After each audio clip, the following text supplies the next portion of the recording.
Welcome back to the Wealth Identity Podcast. I'm Agnes. And today I want to talk about the moment everything changed for me.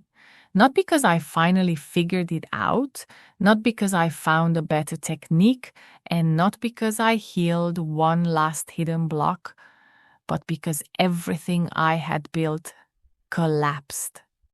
And I want to say that slowly because I know how confronting that sounds. Nothing expanded, nothing clicked in the way we're taught to expect. It didn't feel like an awakening, it felt like failure, like something had gone deeply wrong. For years, I was doing everything right. I was learning, I was healing, I was investing, I was applying strategies, I was working on my mindset, my subconscious, my energy, my nervous system, my inner child, my beliefs. I was reading the books, watching the videos, hiring the mentors, taking the courses.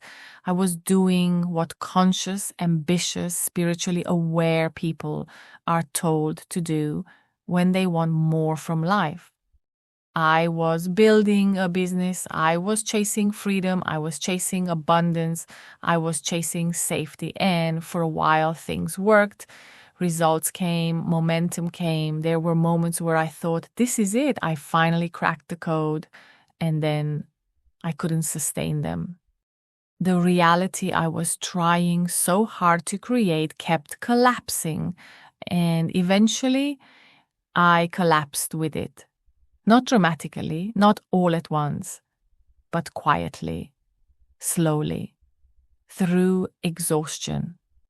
That was the turning point because when you've tried everything, truly everything, and it still doesn't hold, you're forced to question something much deeper than tactics. And that's exactly what happened. I didn't just question my methods, I questioned the entire premise I was living from. I started to see something that had escaped me for years. I was manifesting from lack. I was building from lack. I was creating from lack.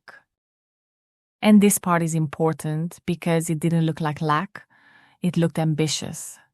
It looked empowered. It looked disciplined. It looked conscious. It even looked spiritual. But underneath all of that, there was a quiet assumption running the show that something was missing, that something needed to be earned, that I needed to become someone else in order to finally arrive. At its core, it was still an attempt to get something out there to finally give me what I believed I didn't have in here: safety, freedom, worth, enoughness, peace. And this is where the conversation about the 3D really begins. Because for most of my life, I was using the external world, my results, my income, my business, my impact, as a mirror to decide who I was allowed to be. If things were going well, I felt worthy. If money was flowing, I felt safe. If my life matched the vision in my head, I felt successful. And when it didn't, I felt like I was failing, like I needed to fix something, like I needed to try harder. I didn't realize this at the time, but I was living in constant reaction to the mirror. I was waiting for the 3D to confirm my identity, waiting for results to tell me, now you can relax. Now you're enough. Now you've made it. And as long as I was doing that, the loop never ended because the 3D cannot change first. That realization didn't land as a quote or a concept. It landed as a lived truth.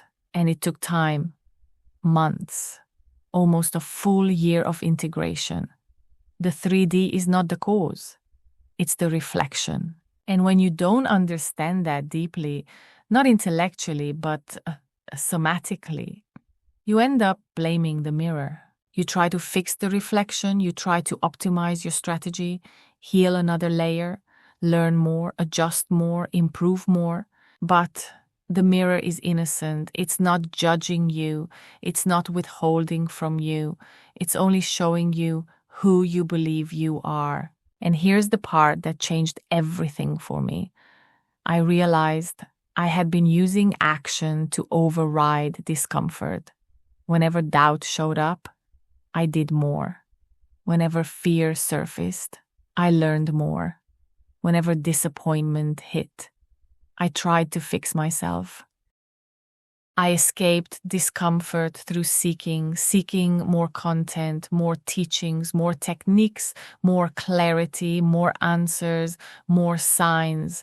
And it looked productive, it looked responsible, it looked like growth. But it wasn't presence, it was avoidance. I wasn't allowing myself to be with the feeling of this didn't work. I wasn't allowing myself to feel the disappointment, the self-judgment, the quiet voice saying, you should be further by now. So I kept running, and the moment everything collapsed, when I couldn't maintain the identity I was trying to hold together, I had no choice but to stop running.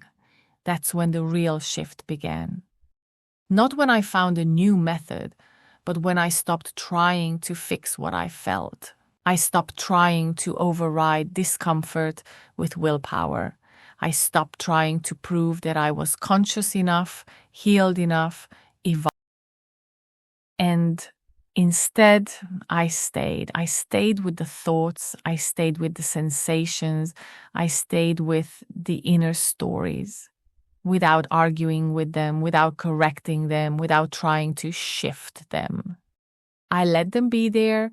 I let myself, probably for the first time ever, to see the character behind these actions, to really see her.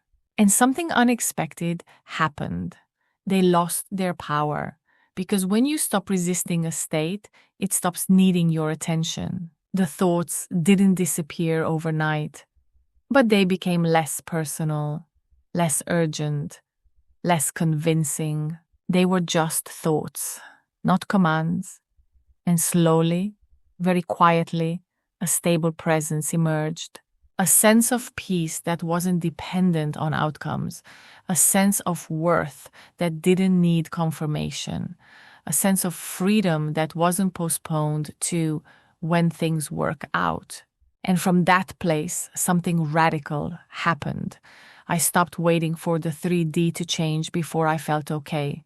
I stopped asking the mirror to tell me who I was. I understood, finally, what reality is a mirror actually means. It doesn't mean the world is fake. It doesn't mean nothing matters. It means the 3D is informational, not authoritative. It shows you what identity you're living from, not what you're allowed to have. And once you see that, you stop fighting it. You stop trying to manipulate outcomes. You stop using life as a test of worth. You choose who you are first. And from there, action becomes natural, aligned, effortless. Not because you're forcing discipline, but because you're no longer in conflict with yourself. This is the difference between building from lack and creating from identity. Building from lack says, when I have this, I'll finally feel safe. Identity says, I feel safe, therefore this is natural. And that shift is subtle, but it changes everything. So if you've been looping in manifestation for years, if you've been doing all the right things but can't sustain the reality you want, if you felt burned out, disillusioned, or quietly disappointed, this isn't failure. It's an invitation to stop chasing the mirror and turn inward, not to fix yourself, not to heal another layer, but to rest as who you already are. And from that place, reality reorganizes without effort. If this episode resonated with you, please like and subscribe. It really helps this message reach the people who are ready for it. And I'd love to hear from you in the comments. What part of this landed for you? What shifted as you listened? Thank you for being here. And I'll see you in the next episode of the Wealth Identity Podcast.